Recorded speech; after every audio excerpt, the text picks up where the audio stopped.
Officials are refuting reports tonight that complaints about gas leaks were ignored by police and fire in Con Edison.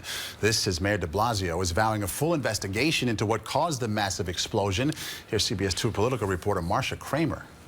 We know there was an explosion, but we don't know everything about the lead up to it. Mayor de Blasio vowing to leave no stone unturned in the hunt for the cause of the massive gas explosion that leveled two buildings.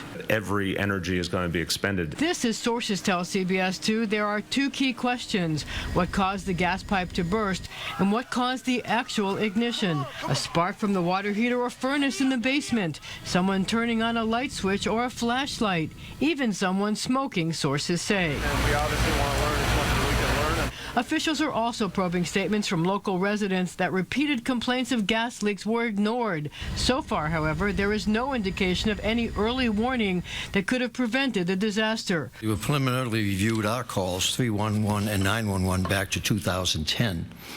And have no record of any calls relative to gas leaks in that area. Con Ed says it went back 3 years and found only 2 complaints, the most recent May 2013.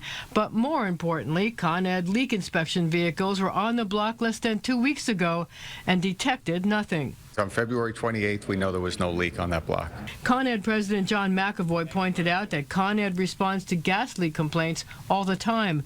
Last year, for example, Con Ed responded to 31,000 complaints, 85 a day. The response time was 22 minutes. When you call us, that is our highest priority. Those calls get handled immediately. Meanwhile, the National Transportation Safety Board, which is also probing the explosion, had this to say. The pipe is still intact. This pipe is still in the ground. So there is no obvious to the eye, no apparent leak location.